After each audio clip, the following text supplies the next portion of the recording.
to see everybody. This has always been a really productive program for us.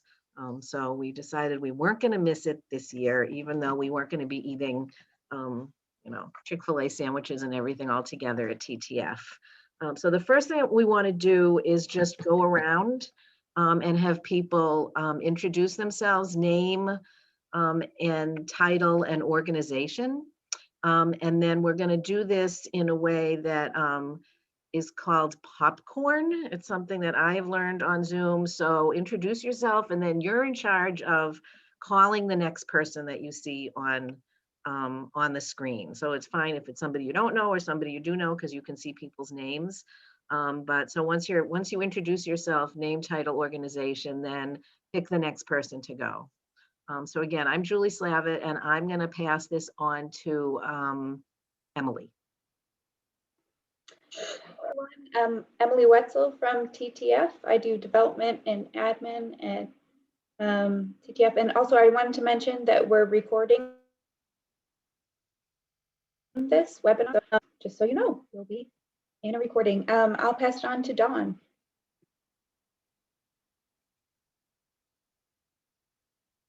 Oh, you're muted. Oh, hi there. I'm Dawn Stelz. I'm in my greenhouse having lunch, so I'll not make you suffer seeing that. But I'm the Master Watershed Steward Coordinator and Master Gardener Coordinator in Montgomery County. And I know one of you is slated to introduce your program to our new students and our audience in general in April. Thank you very much. And we will have 15 new stewards we're training beginning the first Wednesday in March. So we'll have 15 new Watershed stewards in Montgomery this year. And I can see Dorian DeAngel. Do you want me to do a non-TTF member? Oh, that's okay. Okay. So, hi everyone, I'm Julianne Peterson, the Community Watershed Leader for TTF, coordinating a lot of the programs for Isakone Creek Park. I will pass it on to Christina. Hi, I'm Christina Rooney. I am a Abington Junior High teacher and co-moderator of the Green Thumbs Club.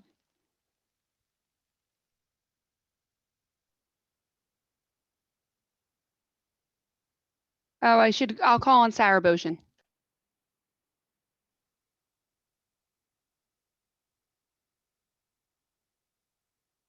Sarah, you need to unmute yourself. Sorry, of course I have it.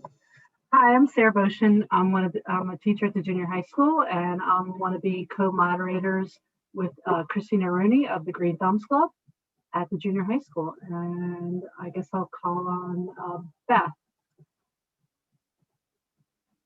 Hi, I'm Beth Yant, and I am the Master Watershed Steward Coordinator for Philadelphia County. I currently have 38 stewards, and I have 17 new stewards in training. And I have worked with Julie and Dorian with Friends of High School Park for a long time, so happy to be here.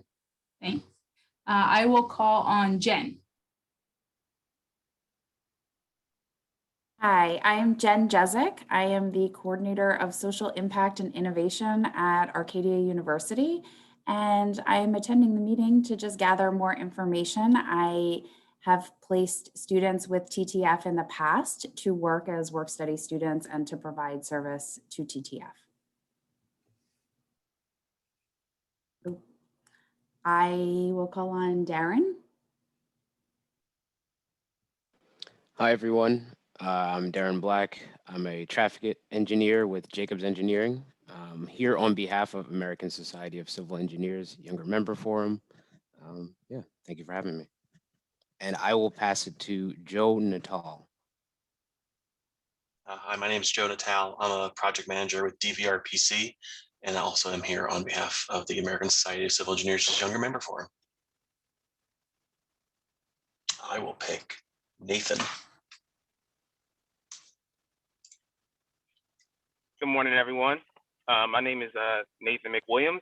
I'm the Philadelphia Stewardship Manager, and I'm going to pass it to Ryan. Hello, everyone. My name is Ryan Newman. I'm the upstream conservation leader at TTF, so I manage a lot of the work we do in Montgomery County, whether it's volunteers or stewardship of restoration projects or our science monitoring initiatives as well. I'm going to pass it on to Julianne.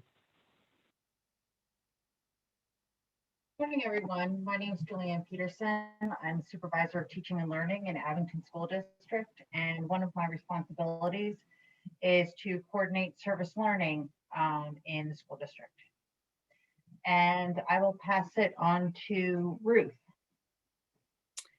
Hi, I'm Ruth Seeley, and I'm President Emeritus of Friends of Vernon Park, where we have one of the first rain gardens that was built by TTF in Philadelphia. And I will call on, let's see.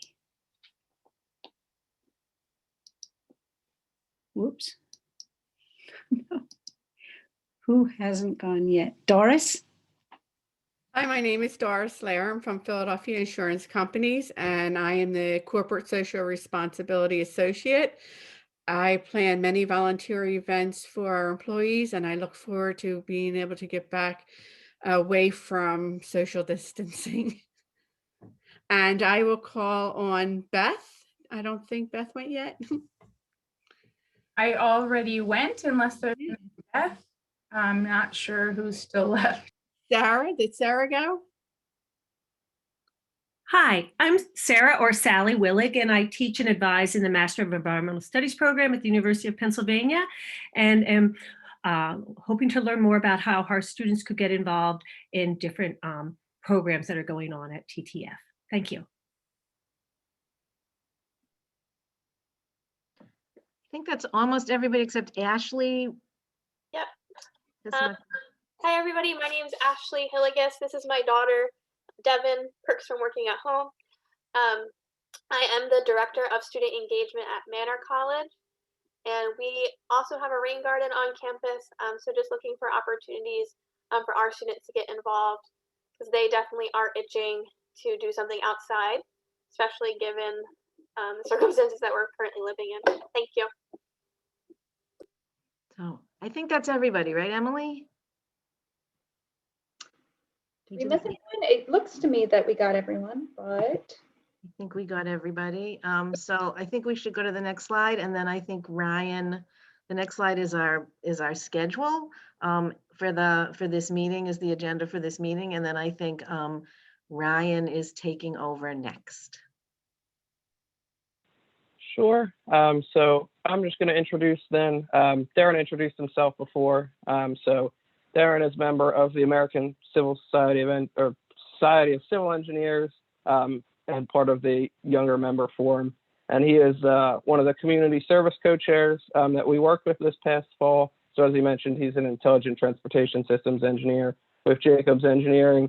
So I had the pleasure of working with him this past fall on planting at one of our restoration sites. He and a couple of the fellow members of the ASC are great to work with. And now I'm going to turn it over to Darren just to talk a little bit about his experience of volunteering with TTF. Thank you, Ryan. So I already introduced myself, and Ryan just gave a brief introduction of what I do. Just to talk about our organization a little bit, ASCE provides its members with conferences, networking opportunities, continued learning, professional development. It's a national organization, actually, with international outreach reach. And the Younger Member Forum is just a bridge between college students, recent grads, and other young engineering professionals for that kind of age group and experience. So as a part of the Younger Member Forum, as Ryan said, I'm the co-chair of community service. And we were introduced to TTF through one of my co-chair's coworkers who had volunteered with the group in the past and had great things to say. So we were put in touch with Ryan, who made setting up the volunteer day really simple. On our end, there was a lot of coordination involved.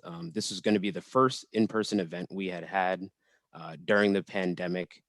So you could imagine there was liability waivers to sign. The waivers had to be reviewed and edited and then reviewed again. But once we did all that, TTF was already ready to go. Only thing Ryan asked us to bring was sneakers. We didn't mind getting wet, or boots. So that was great.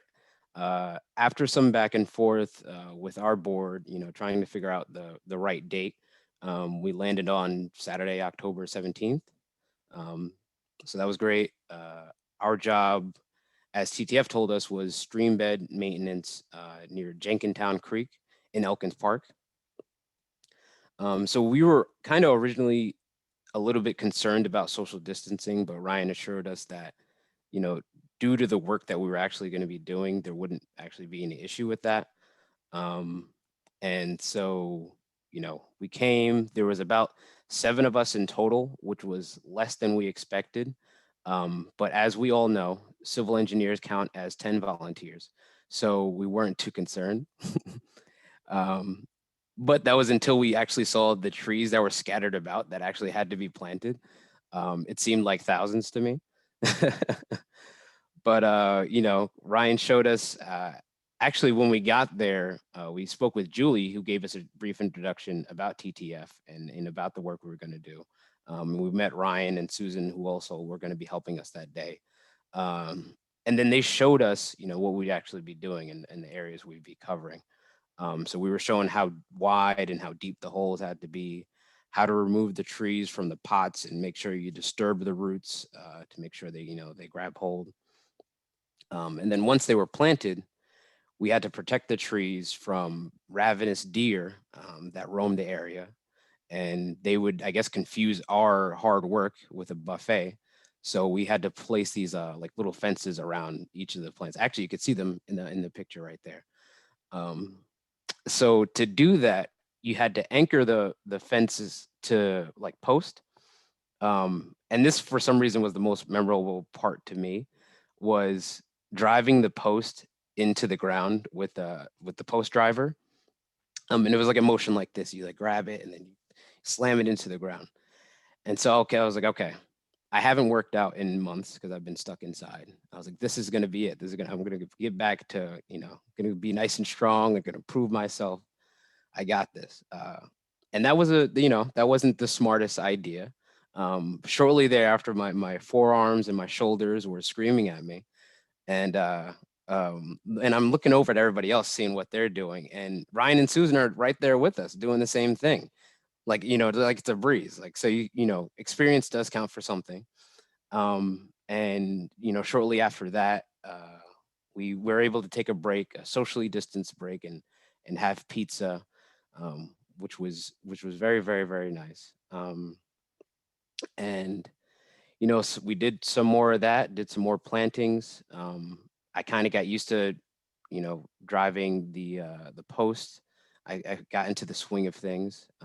We were also able to like switch off and take turns doing different tasks, which was good. And I was really impressed by the way TTF organized and coordinated that. They kind of understood like, okay, you had enough of that. Now you go over here.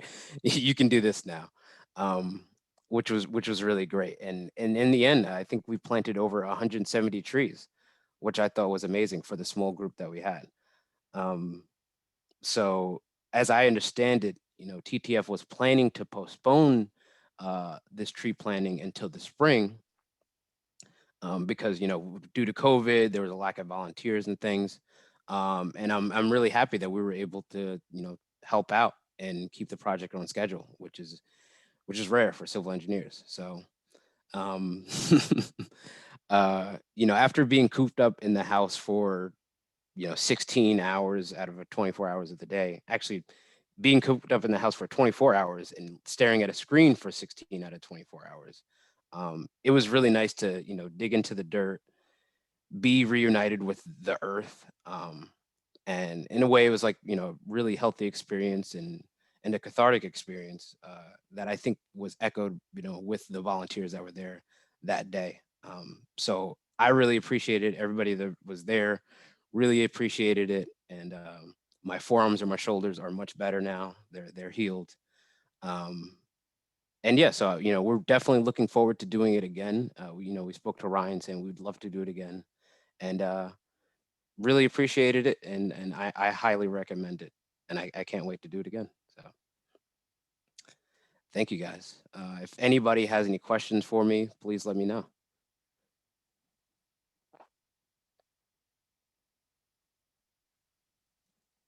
Incredible, thank you.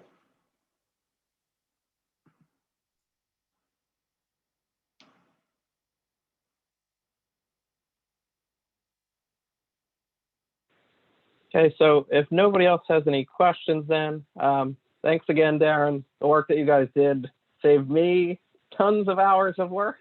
So any volunteer work that we can get is just invaluable because of the work that we can get done then. I mean, like you said, we had planted like 170 trees that day, which was a ton of work for the group that we had. And we love you guys. You were phenomenal workers. So now I'm going to turn it over then to Julie, and she's just going to do a brief introduction to TTF, and then we're going to talk a little bit more about some of the different opportunities that we have both in Philadelphia and Montgomery County. And then towards the end today, we're just going to talk a little bit about some different volunteer strategies, sort of as a workshop for things that you can do that we've done. And we'd love to hear some things that you've done for volunteering during the age of COVID.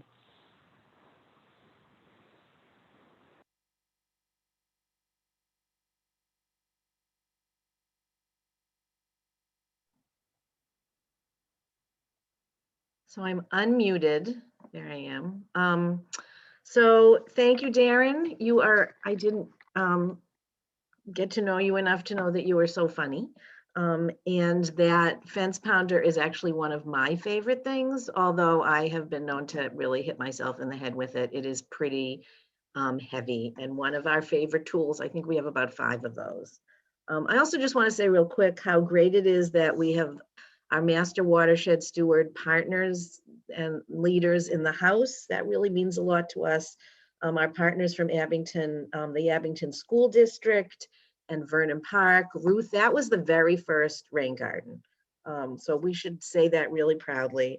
I also want to really thank Philly Insurance, Doris Larum for being with us, and Sally from Penn. They support us. They're part of our partner alliance. And it's really fun to have Manor with us. We have great stuff there and love working with you. And Jen from Arcadia, welcome. It's nice to meet you in this forum. So the Tookonie Frankfurt Watershed Partnership is an organization. Our mission is to connect our watershed residents and communities to their creeks. That's what we do. Our name is very long because the purpose was to make sure that people who lived in Montgomery County, where they call it the Tookonie, the city where they call it the Tacony, and then folks that live near the Frankfurt Creek in Philadelphia would identify with the organization. The Tookonie is from a Lene Lenape word, which means woods or hidden place. So we very much sort of revere our name and reminding us of that, of those kind of roots and legacy. So I think we can go to the next slide. So our watershed is a 30 square mile watershed, half Philadelphia, half Montgomery County. And the way we do our work is through education, stewardship, restoration, and advocacy.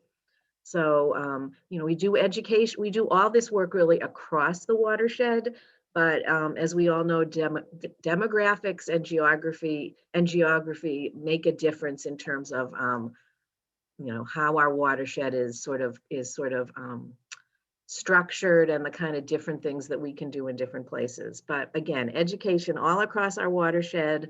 So you can see up there on the top, one of our tools, it's our Creekmobile. That is a environmental education tricycle. It's a mobile cart that we take around to educate folks about fishing and litter and green stormwater infrastructure. So that's just one of the tools that we have. We do a lot of different things in terms of education, many of them hands-on. We also really focus on stewardship, which is just a big word for taking care of something. And in this case, taking care of our world. So our goal is to really move people from education and sort of education information to then becoming stewards of the creek across the street from them, or the park across the street from them, or the storm drain right in front of their house. So we do stewardship in a lot of different ways, and volunteering is really critical to that. There really isn't anything more effective than having someone plant a tree in terms of connecting them to the earth, and it's something they can come back and look at and take care of. Many of you talked about our restoration work.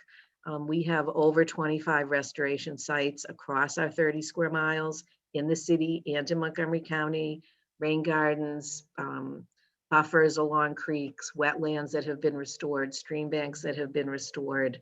And, so our focus is really restoration, and it's all about improving water quality, but it also improves habitat. So here you can see that middle picture is just a project at Avalthorpe Park in Abington that is along the Jenkintown Creek. And that's a swale that we planted up with, I think, something like 2,500 plugs. So again, volunteers made that happen. There's no way that staff would have been able to do that. And we had some pretty incredible volunteers that day. And then I think next to that, I don't even know what that is. I think that may be at Abington Junior High School, where we've had projects done over the years, buffers planted in different years and in different phases, and we'll be back there soon installing a couple of rain gardens. So the restoration work continues. The focus is really the Jenkintown Creek because of our involvement with the Delaware River Watershed Initiative, but we also, we have projects in other places where there's willing partners and creeks that need to be restored. The final piece is just the advocacy piece. And we think that's important because although individuals can certainly make a difference in their behaviors and their activities, it's really collective action that is going to help us improve our creeks, solve climate change, and make our world a better place. So that picture down on the left is a ribbon cutting at Abington Friends School, which is where we've done a lot of work, and there's the Jenkintown Creek has its headwaters there behind the lower school parking lot, and that's us cutting a ribbon for a rain garden there with Congressman Brendan Boyle. So I think that's most of what I wanted to talk about. Our municipalities support us financially. Our biggest funder is the Philadelphia Water Department for the work that we do in Isakone Creek Park. So I talked about restoration here. I think I went ahead and didn't say, go to the next slide. So here's all our restoration sites. And on our website, there's a map that you can see as well. All those stars and dots are different restoration sites. You can see those across our watershed. And what is the next slide? So the one other thing I was just going to talk about, I don't know if the slide got moved up, is we're also going to talk about in the city, we really focus on Isakone Creek Park. So we have a contract with the Philadelphia Water Department for community engagement and programming and work in that park, which is 300 acres. It contains a circuit trail, and it runs from Cheltenham Avenue to Juniata Park, where the park will connect along a Frankfort Creek Greenway to the Delaware River. We do a lot of programming, community engagement, improvement in that park, and we are at the beginning this spring of a new master planning process for that park that we are really excited about. So I think that's enough from me. We'll take questions later. We're happy to answer questions, but now I think I am turning this over to Ryan to talk about the kind of volunteer opportunities we have in Montgomery County. And again, we cannot do this work without volunteers. So, hi everybody. As I said before, I'm Ryan Newman, the upstream conservation leader at TTF, and I'm in charge of our volunteering in Montgomery County. So I'm just going to go over a couple different programs and opportunities that we have in Montgomery County briefly, and just watch a quick video after that then. So the first of these opportunities we have is just a monthly cleanup. So each month, typically on the second Saturday of the month, we have a cleanup at one of our different restoration sites in Montgomery County.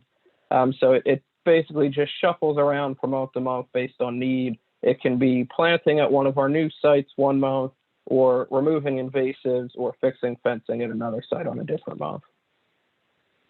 And so here just are all of our projects in Montgomery County again. So they're pretty varied. Some of them are rain gardens, some of them are riparian buffers, some of them are even wetland restoration projects as well. So other than just the regular monthly cleanups too, if you have a group that you want to do a cleanup with, if you reach out to us, we can certainly help to try and accommodate that as well. We don't say no to groups because the amount of work that you guys get done is pretty phenomenal and helps us immensely then. Another program that you can get involved in too is the Winter Salt Watch.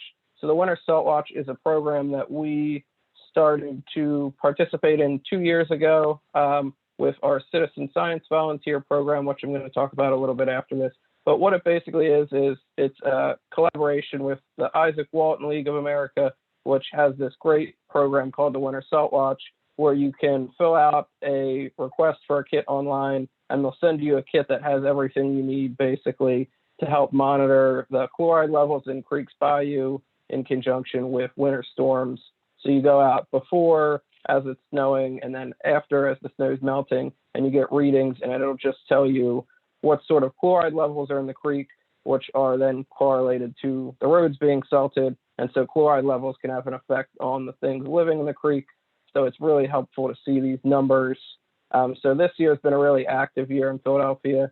The Isaac Walton League said they sent out over 300 kits, and they already have over 100 different observations from people. And we're seeing some pretty high numbers from all of the winter storms that we've had this year. So if you're curious about doing that with either your school group or just another group, that's an activity you can do during the winter, and I can send you links for that and give you more information on that.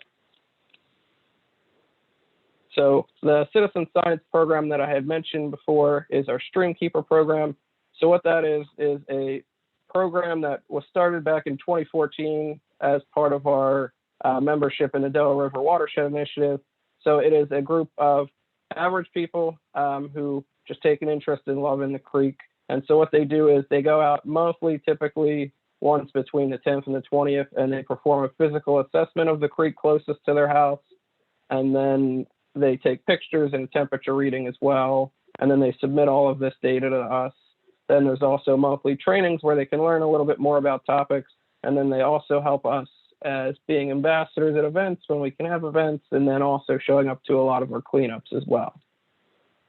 So here's just a map then of all of our Streamkeeper sites. So our Streamkeeper sites are focused in Montgomery County. There's a reason for that. So the funding that we have is to do work in Montgomery County. So we don't have any Streamkeeper sites within Philadelphia, but we have about in between 20 and 25 different Streamkeeper sites right now, where some sites it's just one person that goes out, some sites it's a pair of people. We even have a site where it's a school group that goes out as well.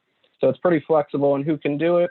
The sites typically are just sites that have easy public access. They're either at one of our restoration sites or they're where a tributary dumps into the main stem of the Tookenny Creek too.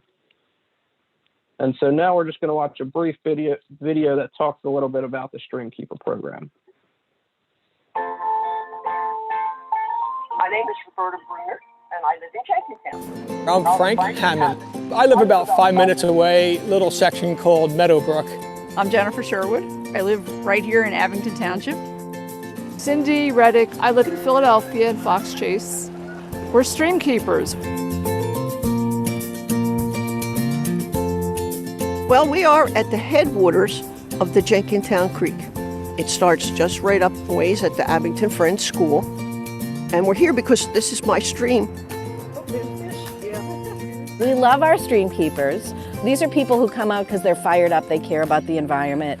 These folks are really energetic, and they are really helping us provide baseline data about these little creeks. You have certain things that you have to monitor, physical characteristics, just observing what kind of animals you see, what's the air temperature, what's the water temperature. Odor, normal. Normal. Stream bed color is brown. Brown. Our projects are along these streams. So for example, here at this site, we have 2 rain gardens. We've planted about 600 trees and shrubs to protect the creek. And our Streamkeeper site that's at the bottom of this location will provide a lot of information to us about how these improvements are making a difference. As a volunteer Streamkeeper, you get to play in the creek. You get to look for animals that are living in the creek. You get to see what the water is like. You get to know personally that this water is clean or this water is not clean. You can understand the creek better. Until we had Streamkeepers, I think we knew our watershed and our system, but not as well as we do now. Okay, I got fish. We've really learned our creeks in a much better, in-depth way. Depth is 3 centimeters. We call them citizen scientists.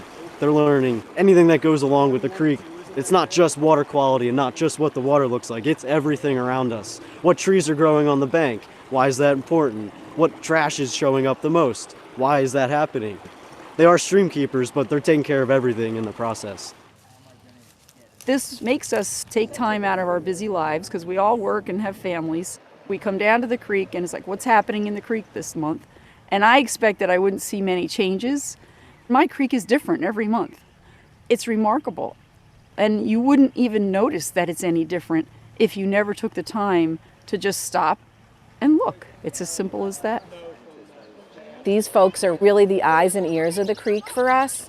These were people who really wanted to make a difference, and they also wanted to be ambassadors and educate people. I live near a very small creek, and up until my involvement in the Streamkeepers course, I never really thought about when I washed my car, that's running down into the stream and potentially affecting fish or invertebrates. You need to think globally, act locally. My feeling is that people take clean water for granted. They just turn on their faucet and they're expecting clean water. So this little headwater creek flows into the Tookany Creek, which then becomes the Isakone Creek in the city, becomes the Frankfurt Creek, and then flows into the Delaware River, which is a source of water for our neighbors downstream in Philadelphia. It looks a little bit like a ditch here because it's been so impaired over time, but these headwater streams are really important. And that's what the scientists are telling us, that we're not going to be able to fix the impairments further down if we don't start as close to the headwaters as we can for it to be impactful. And we learn from our stream keepers if the creek is getting healthier after we make these improvements. I really think human beings are attracted to water. It's instinctive. It's just beautiful, and you want to play in the stream and you want to be able to fish and boat, and it's just fun. I have 5 grandkids. I find great pleasure in explaining to them what I'm doing and let them see the site and let them know how it all flows through and the importance. This is leading into bigger things. It's eventually going into the Delaware. We have to protect our water. This is our planet. I mean, this is it.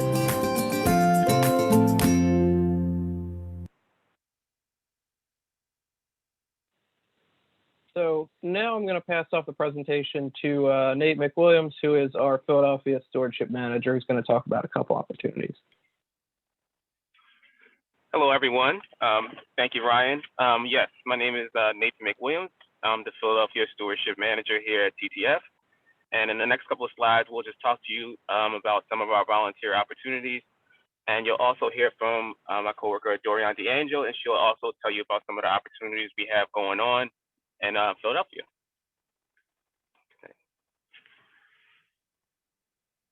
Okay. Just as Julie stated, this is a map of Isakone Creek Park.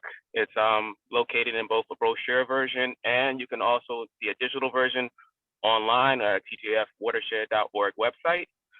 It just points out that this is a 3.2-mile paved circuit trail. It's a beautiful landscape. It starts from Shellingham Avenue and it goes all the way down to the Henrietta area or the Iron Ramona Gateway. And it's just a map that indicates the 10 neighborhoods and gateways that we interact with, and that is where it's located along the Isakone Creek Park.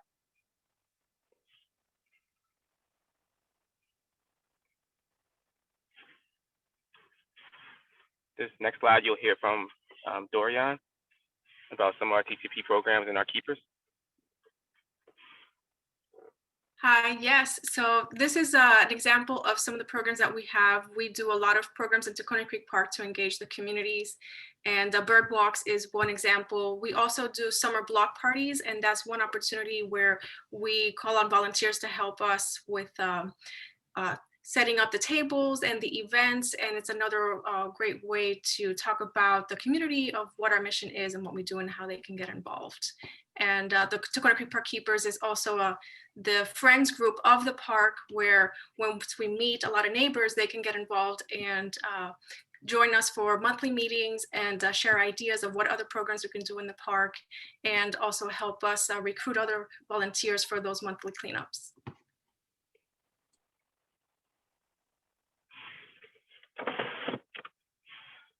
All right. In this particular slide, we're going to talk about our second Saturday cleanup. The second Saturday is a once a month cleanup event at any given location throughout the park or along the gateways. It's usually from 10 a.m. to 12 p.m. All tools are provided by TTF staff with social distancing restrictions in play. And it's just a great overall way to get everyone in the park and to keep the connection between nature and community strong and positive. We also host something that's called our weekly Wednesday cleanup with the same guidelines from 10 to 12. And this is another way that we use where you can contact me directly. If you've walked the park and you've noticed something that requires attention, we can work collaboratively with you, and we'll make sure that we'll get that on our schedule and get that cleaned up for you.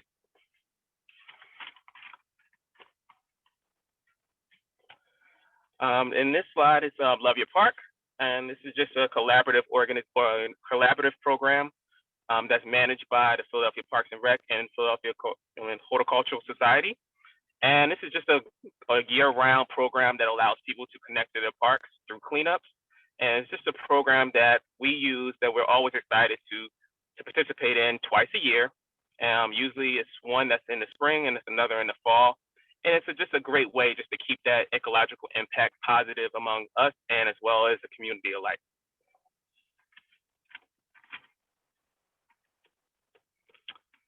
And then this slide is our green stormwater infrastructure maintenance. Each of these pictures represent a site that we manage. The first picture is Olney Recreational Center. That's one of our rain gardens that we maintenance there. The second slide is one of our green stormwater bump outs that's located on Cuyahoga Street. Another one is the top right, I believe, is the Vernon Park Rain Garden, which is managed by our Circled Up Keepers, Ruth Seeley and Malcolm Bundy. And the fourth one is one of our rain gardens here at the Cuyahoga Triangle in the Henrietta area or community.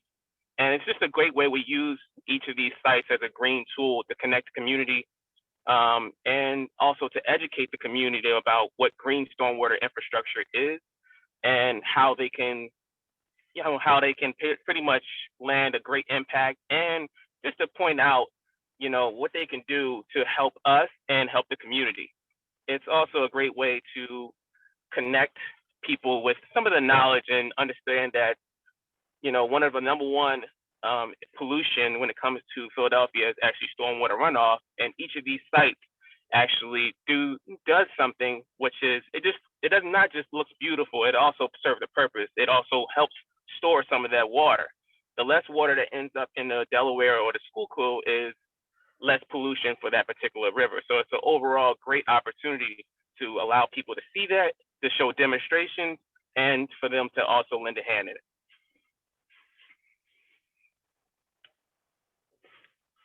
Hello, everyone. So this is, I'm going to talk about the storm drain marking program. This is a great volunteer activity, and it's a program through the Philadelphia Water Department and also the Partnership for the Delaware Estuary. So each of the 7 watersheds in Philadelphia is identified by a unique storm drain marker or decal. So this is a great way these decals go above every stormwater inlet, and it's a great way to help communities see, oh, I'm in this watershed, and it allows you to also create awareness of only rain should go into the storm drains. Philadelphia has about 75,000 stormwater inlets, and the purpose is, ideally, the goal is for every stormwater inlet to have a stormwater marker adhere to it. And that is a big task. So we can go to the next slide. So we have, this is just showing the inlets in the TTF watershed alone. There's about 12,000 stormwater inlets. All those dots in red are all the stormwater inlets that have not been marked with their decal yet. The ones in purple have been marked thanks to all the volunteers that have helped us lead these activities. So we need your help. If you know, if you have, these are a great activity for your groups to get involved with. We have kits available for not just our watershed, but also the other 6 watersheds in Philadelphia. The water department will be working on a video tutorial on how you can learn and how to lead a group activity and how to adhere these stormwater decals on each inlet. So you could just let us know if you would like to participate in this one. So 2 more opportunities I'm just going to cover quickly here are our annual Bioblitz.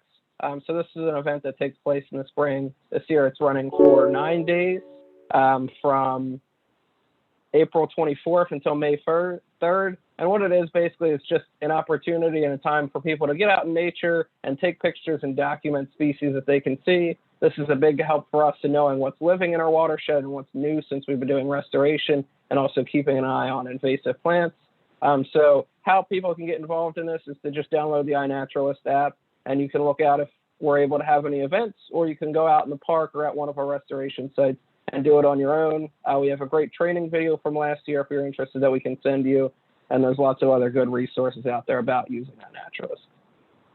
Running concurrently with that too is the City of Nature Challenge. So that's a global challenge that Philadelphia began participating in 2 years ago. And what it is it's just a challenge using iNaturalist between cities across the world to see who can record the most species over the given time frame.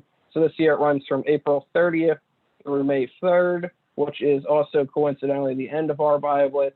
And so for this, the areas that count for submitting your observations on iNaturalist are Philadelphia, Delaware County, Montgomery County, Bucks County, Burlington County, Camden County, and Gloucester County. So it's the surrounding counties around Philadelphia as well.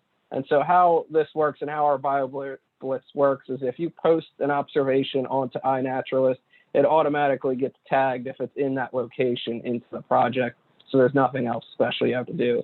So this could be a great activity if you have a group you want to go out and do this with, or if you just want to do this with your family at home or a couple friends. It's an easy thing you can do socially distanced as well. And so now I was just going to take a couple minutes here towards the end of our program to just talk about some different volunteering strategies that we enacted during COVID, and I'd love to hear any ideas that anyone else has. So this is a time where you can share some ideas of things that you might have done during COVID that really worked to attract volunteers, or maybe you were at a volunteer event and saw something that group did really well that seemed like it worked really well too. So please feel free to share during this time. I'll just share 2 things that we did briefly real quick. So one of the things that we did, we had a major planting event at the Conklin Pool in Cheltenham this fall. So we planted well over 100 trees and a couple hundred native plants as well. So we needed a lot of volunteers to help plant this. The picture here on the right is an example of that. So what we did was we used a add-on in Google Forms to create a sign up on Google Forms where people can sign up, and it created different time slots. So we would have no more than 10 to 12 people per hour-long time slot at the event. So we would be there for 3 or 4 hours during that day, and each hour there would be a different set of 10 to 12 people to plant. So everybody got to get involved. They wore masks, they stayed socially distanced. It was a big area, but we had a lot of different volunteers. Over the 2 days, we had over 50 different volunteers who contributed over 80 hours. So it was a big success. And it was great too, because volunteers didn't get tired. They were only there for an hour, and then other volunteers came. So we got a lot of great work out of our volunteers too. Another sort of program that we did to adapt working with our volunteers during COVID was in the spring of last year, people were interested in cleaning up. They were out walking, spending more time outside during COVID. So they noticed there was a lot of trash around. So they were interested in picking up trash. So what we did was we came up with cleanup kits that we could distribute to people, and then people could go out and pick up trash as they're walking by themselves with their friends and family. And we had a really good response to that too, as a way for people to help clean up our creeks and our watershed in a socially distanced manner then. So like I said, we'd love to hear from anybody else who has any good ideas or good experiences from volunteering from this past year. We know it was a tough year, but we'd love to hear from you. So if anybody at this time just wants to unmute and share a story with us.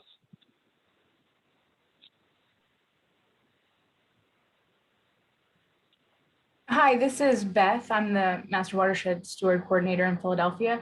But one thing I had good luck with actually in Montgomery County with a group I work with is creating videos and using QR codes to connect volunteers to those videos so they could watch a particular invasive removal technique.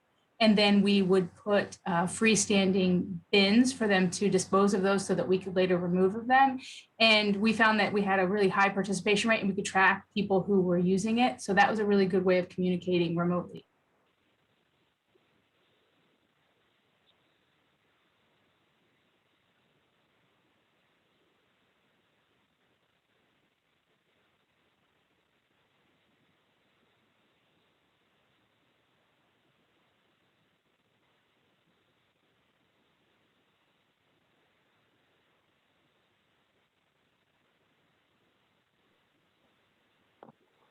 So this is also a time to, if no one else has any other things they'd like to share where you can ask any questions to us. We have about 5 to 7 minutes here at the end of the program. We'd be happy to answer any questions about specific stuff for you as well.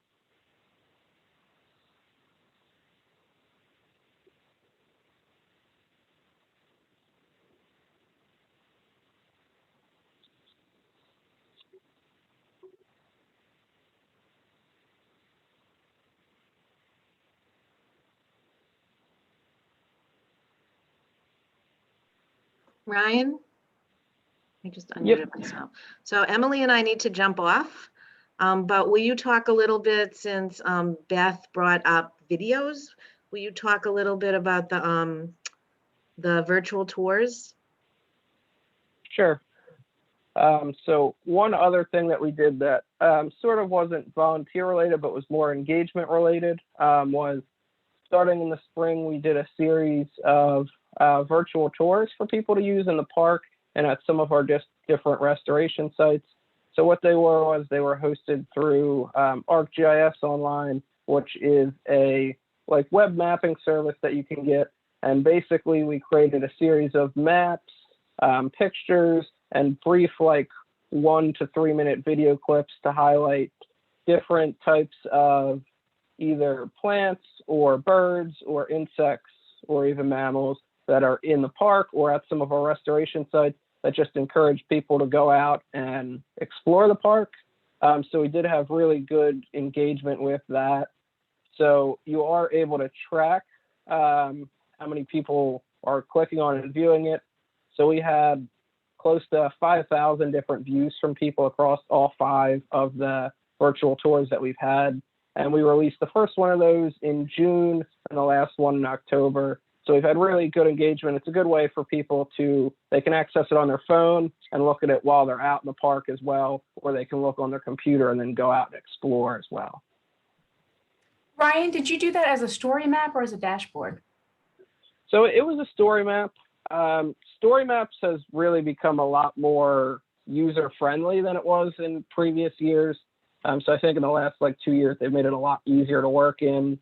So a lot of the legwork was just taking the pictures, writing the text, and then also the videos. So Dorian helped, and she was wonderful in filming the videos and helped to take a lot of the pictures too. And then we worked with an environmental educator who also helped to write a lot of the text then as well. And so Dorian just put the link in the chat if people would like to take a look at that as well. But they did have pretty good reviews and a lot of people like looking at them. If there's no other questions at this time, then we're going to put a survey link in the chat. If you could just take the survey link here at the end, and then you're free to go. We'll also send out the survey link, then a follow-up email if you don't quite get a chance before you hop off today. Thanks again, everybody, for coming out today. We love talking to you, and we'd love to have you or your group volunteer with us as well. If you have any sort of good collaboration ideas of things you want to do, feel free to reach out via email and we can talk too. But thanks again, everybody. Thank you.